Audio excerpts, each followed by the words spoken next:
Hello, and welcome. It's been a hot minute since I've been able to actually have the time to do a tutorial for you guys, and so I'm really happy to be able to actually have the time to sit down and breathe and do this for you.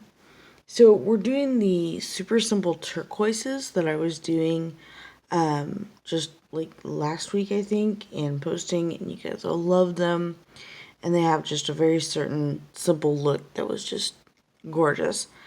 The paper that I'm using is not the normal toned tan. This is the toned tan mixed media paper. It's a lot smoother of a texture. It looks like this. So I'll show you here. It's this. And it's a lot heavier. It is the 184 pound, as you can see right there. So it's a lot heavier than the actual like mixed media, not mixed media, but the tone tan like sketchbooks and stuff like that. It's a lot heavier than that, but I really like it. It works very well for me. It does not do as many layers. It's very smooth, so it does not do as many layers as I would get on the drawing paper or the sketchbooks, but I really do like it. So anyway, super simple for colors is just white and some of the grays. These are all the cold grays because that's just what I prefer. You could do warm gray if you wanted to. And let's get started. Because turquoise is a stone and not a gem, we'll be doing the shadow on the opposite side of the highlight. This is like one of the weirdest shapes I've ever drawn. So I usually put the highlights up here. So we're going to start with a bit of a shadow down here. This one is, I guess I should tell you, cold gray number 5. V in Roman numerals, if you are working with polychromos. I guess that would be like a 50% or something like that in Prismacolors. I really don't know though. I don't have the full set of Prismas.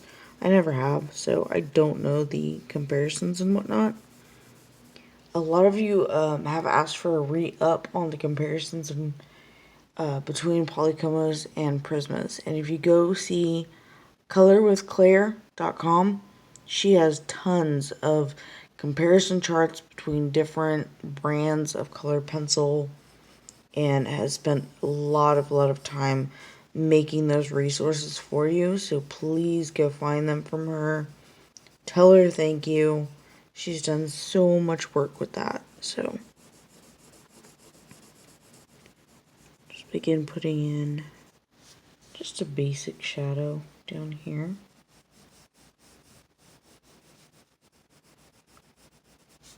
And because I wanted to keep them so simplistic and everything else, I wasn't going to, fully cover it or anything with just making the shadows. This is one of the lighter ones. This is number 2. So I'm going to go up here with it.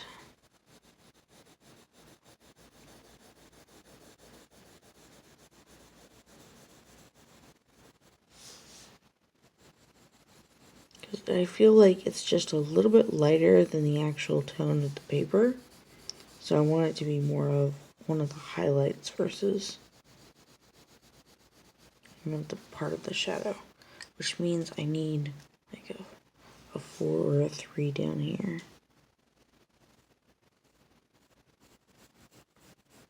Let me get my 3. I think this is 3. Maybe? Yeah, this one's 3. Okay. But I want that middle in between.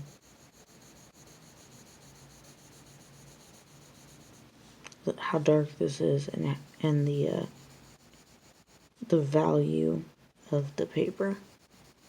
It's not so much color as much as values. Darks and lights. That's what change everything and give you volume in something that you're drawing. It's the play of light and dark. It's way more important than actual colors. Don't get caught up in colors. Working in black, white, and grays will teach you so much.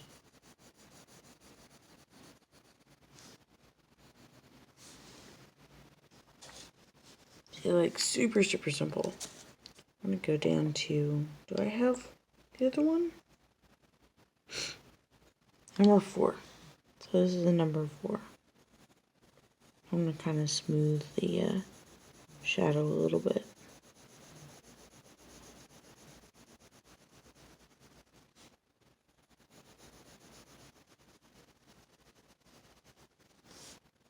Just really beautiful gradation.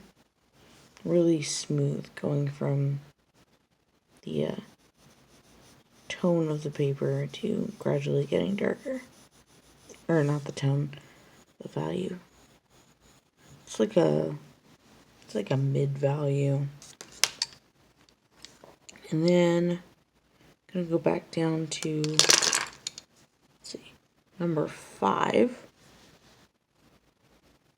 And really start, so add a little bit more pressure and start kind of darkening right down here by the edge. I actually do want a nice crisp edge on this.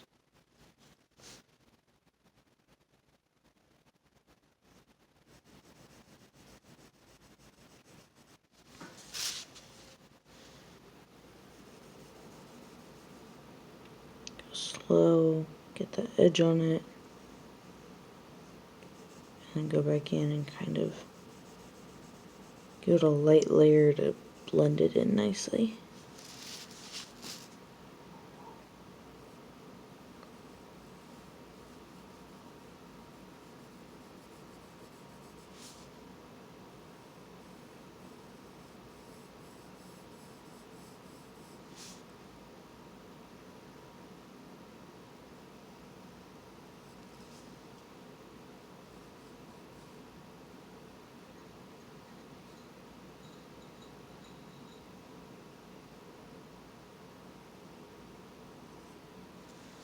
Because we wanted to definitely, lift up a little bit off of that paper.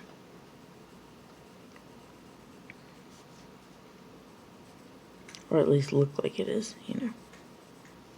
Because it's not actually. Like, if your stone is levitating, let me know. We might want to investigate that. Alright, so, going on to my white. And I've got a real sharp point on this, but I don't want to, like, indent anything or make any real strong marks. So I'm just going to use the edge of it, or the side of it. Not the edge, the side of it. To just kind of give some nice highlight up here.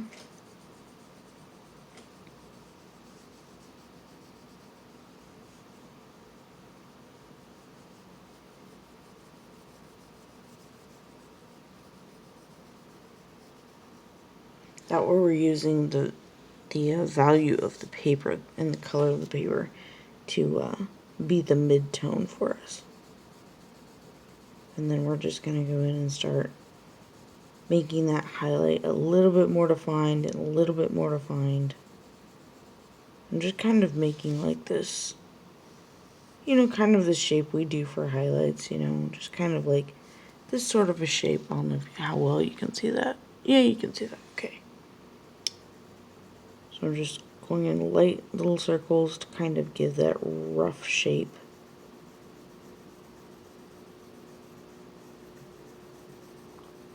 Because that's where I want it to be the lightest.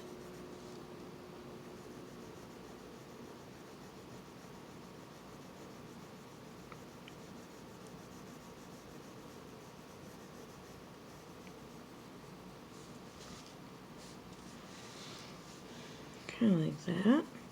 I like that. Yeah, that looks pretty good. Okay. So now, I'm going to go back to one of the darker ones.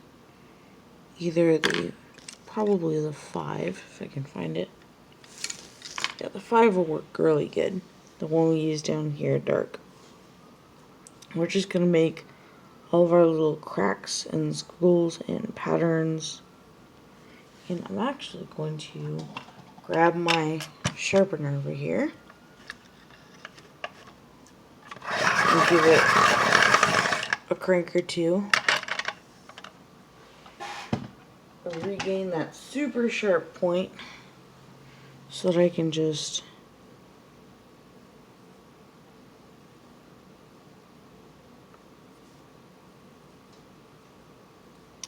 one of the things that I've been like learning about all the little matrices and the different types and colors of turquoise, and they're so fun. Like there's so many different variations of turquoise, and the webbing like on all of them can be just so different but so pretty. Like make some of these thicker, some of these thinner. I want just like this to be like this little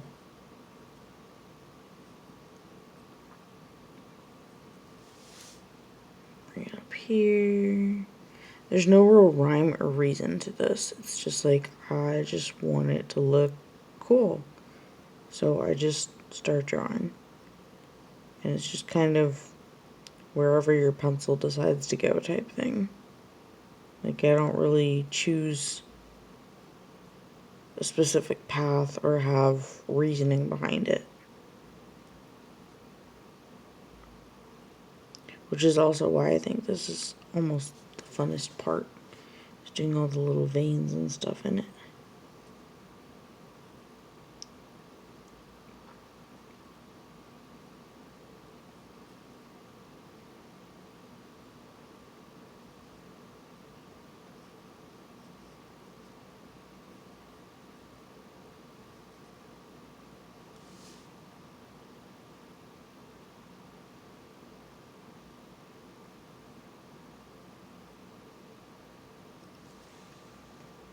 Just like that. I like it like that, man.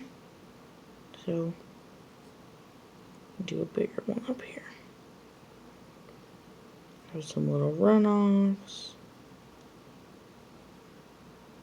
Maybe some little sections out here.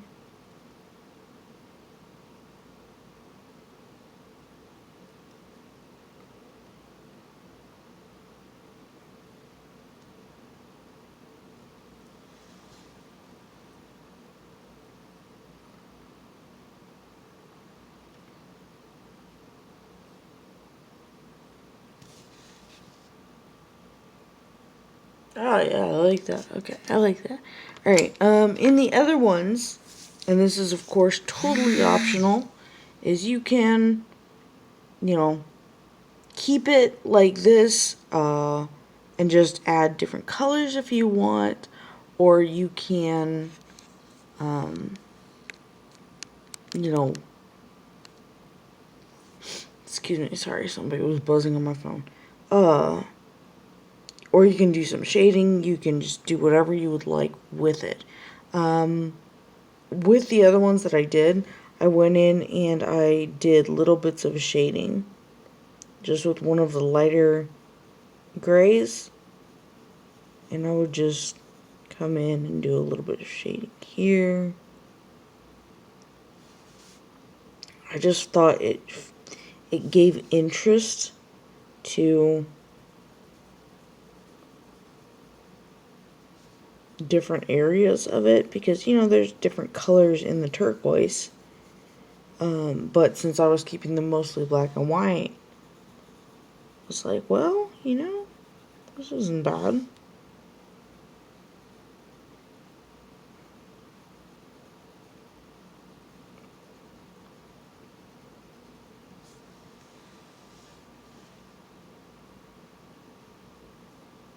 Oh, that one just turned into a line and I didn't even think about it.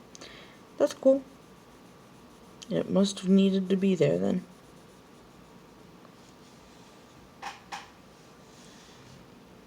So just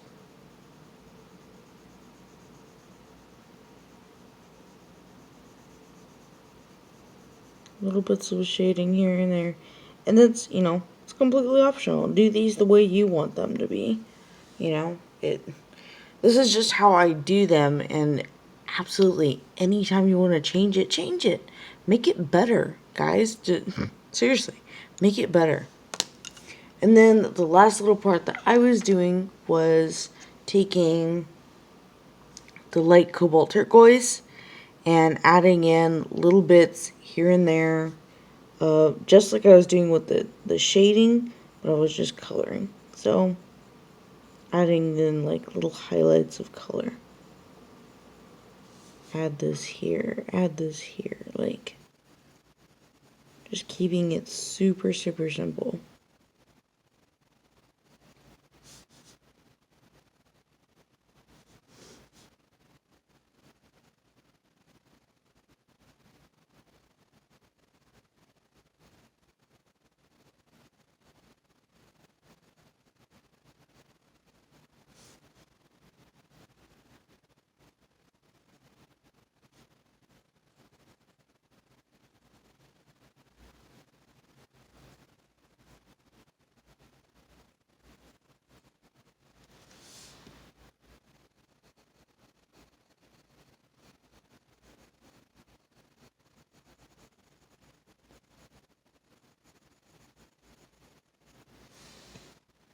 Because I just really love that super simplistic look to it.